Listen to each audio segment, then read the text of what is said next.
வள்ளுவன் வாக்கினில் பிறந்து கம்பர் கைகளில் தவழ்ந்து கண்ணதாசனின் காதலியாக கண்ணுக்குள் சிலையாகவும் மண்ணுக்குள் நீராகவும் உனக்குள் நீயாகவும் நமக்குள் நாமாகவும் மண்ணில் பிறந்த என் தமிழ் தாய்க்கு என் முதற்கண் வணக்கம். சம்பரசத்தை சுவைக்க போக உள்ள உங்கள் அனைவரையும் பட்டாடை போட்டி வரவேற்க தான் எண்ணினேன். இருப்பினும் பட்டு பூச்சிக்கு வலிக்கும் எனவே மறுத்துவிட்டேன். எனவே முத்தமிழாம் செந்தமிழில் எனது வணக்கத்தை கூறி உங்கள் அனைவரையும் வரவேற்றேன். கம்பராமாயணத்தில் அயோத்தியா காண்டத்தில் வில்லுடு வீரனாம் சொல்லொழு சீதையாம் காவியத்தில் கோட்டை கட்டிய கம்பரின் காலடிகளை தொட்டு வணங்கி எனது உரையை துவங்குகிறேன். சிம்மை வயல்களில் அன்ன பறவைகளில் இளஞ்சோலைகளில் வண்டுகளும் நடனமாடிய அயோத்தியா நாட்டை ஆண்ட தசரதன் ஒரு நாள் தன் முகத்தை கண்ணாடியில் பார்த்தான்.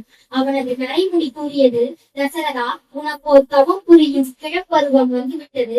எனவே உன் நாட்டை உன் மகனிடம் ஒப்படைத்து விட்டு வா என்று கூறியது போல இருந்ததாம். அதற்காக ஆலோசனைக்கு அவர் முதலில் அழைத்தது அவரின் குல குருவான வசிட்ட முனிவரை தான். அப்பொழுது தசரதன் வசிட்ட முனிவரிடம் சொன்னார், அனைவருக்கும் மருமகன் திருமகள் போல அமையும், ஆனால் எனக்கோ திருமகளே மருமகளாக வந்துவிட்டாள் என்று சொன்னார். ஒரு நாள் ராமரை அரசியலுக்கு அழைத்தார்கள். இப்பொழுது தசரதன், ராமா, இந்த நாட்டை நீதான் ஆள வேண்டும் என்று கூறியுள்ளான். ராமன், நான் தான் இந்த நாட்டை ஆளப்போகிறேன் என்ற மகிழ்ச்சியும் கொள்ளவில்லை. இந்த நாட்டை என்னிடம் கட்டிவிட்டார்களே என்ற எண்ணமும் வரவில்லை.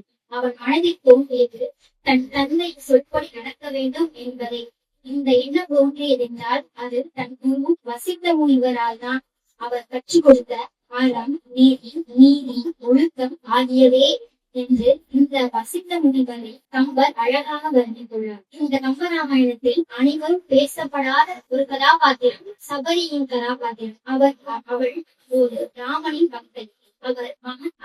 ராமன் அவர் வீட்டிற்கு வருவார் என்று காத்திருந்தார். அப்போது ஒரு நாள் ராமனும் வந்தார். அப்போது வனத்தில் உள்ள பழங்களை பறித்து அதை ஒவ்வொன்றாக சுவைத்து பார்த்தார். ஏன் தெரியுமா? அது இனிப்பாக உள்ளதா சுவையாக உள்ளதா என தெரியவில்லை. இனிப்பான பழங்களை ராமனிடம் கொடுத்தார். பொதுவாக பார்த்தால் இது தவறாக தெரியலாம். ஆனால் இது ஒரு பக்தையின் அளவு கடந்த அன்பே ஆகும். அதை ராமன் மகிழ்ச்சியுடன் இருந்தார். சபரி நமக்கு கற்றுக் கொடுப்பது உண்மையான பக்திக்கும் அன்புக்கும் ஜாதி, மதம், பணம் ஆகியவை தேவையில்லை என்பதை. அடுத்த கதாபாத்திரம் ராமாயணத்தின் தியாக நாயகி ஊர்மிளா லக்ஷ்மணனின் மனைவி.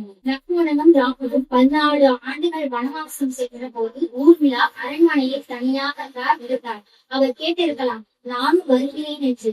ஆனால் அவர் கேட்கவில்லை. ஏன் தெரியுமா? அவர் கணவரின் கடமையே ஆகும். அவர் தன் குடும்பத்தை முன்னிலைப்படுத்ததே காரணம்.